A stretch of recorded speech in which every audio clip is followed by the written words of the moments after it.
Assalamualaikum warahmatullahi wabarakatuh. Di sini kami kelompok 2 akan menjelaskan tentang bab 2, Indonesia pada awal kemerdekaan sampai masa demokrasi liberal.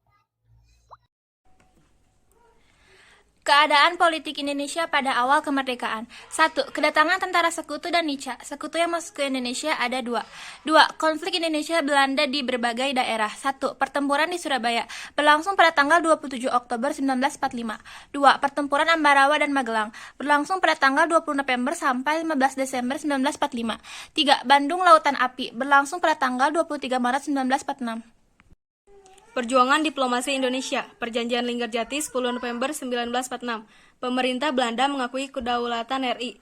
Agresi militer Belanda 1 dan Perjanjian Renville. Daerah-daerah di belakang garis Panmuk harus dikosongkan dari pasukan Indonesia.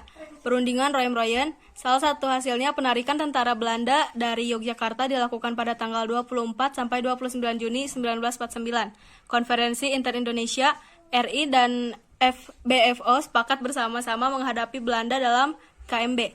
KMB, salah satu hasilnya Belanda mengakui Republik Indonesia Serikat sebagai negara merdeka dan berdaulat.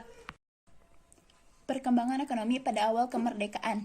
Ada faktor penyebab memburuknya keadaan ekonomi Indonesia, yaitu inflasi yang sangat tinggi dan adanya blokade ekonomi dari Belanda.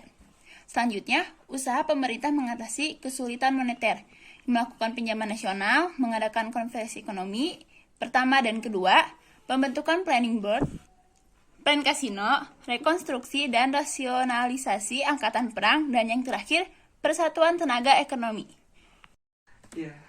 Perkembangan politik pada masa demokrasi liberal, sisi positif dan negatif dari sistem multipartai. Positifnya adalah menempatkan kalangan sipil sebagai pelaksana kedaulatan. Negatifnya adalah adanya kecenderungan yang terjadi di kabinet maupun parlemen. 7 kabinet yang pernah menjabat adalah dan program kerjanya adalah 1. Kabinet Natsir, 2. Kabinet Sukiman, 3. Kabinet Wilopo, 4. Kabinet Ali Sastro Aminojo, 5. Kabinet Burhanuddin Harahap, 6. Kabinet Ali Sastro Aminojo II, dan yang terakhir adalah Kabinet Juanda. Pemilihan tahun 1955. Yang pertama ada sistem kepartaian pada masa demokrasi liberal. Sistem kepartaian yang dianut adalah multipartai. Terdapat 10 partai. Yang selanjutnya adalah latar belakang pelaksanaan pemilu 1955. Pemilihan umum merupakan salah satu syarat agar sistem pemerintahan yang demokratis berfungsi. Dalam pemilihan umum yang diketuai oleh Hadi Kusumo. Yang selanjutnya ada pelaksanaan pemilihan umum 1955. Direncanakan pada tanggal 29 September 1955 dan 15 Desember 1955. Terdapat 13 partai yang mengikuti pemilu. Pemilu dibagi menjadi 16 daerah. Yang selanjutnya ada hasil pemilihan umum 1955. Pemilu berhasil dilaksanakan dan memunculkan 4 partai terkemuka yang meraih kursi terbanyak di DPR dan konstituante, yakni Masyumi, PNI, NU, dan PKI.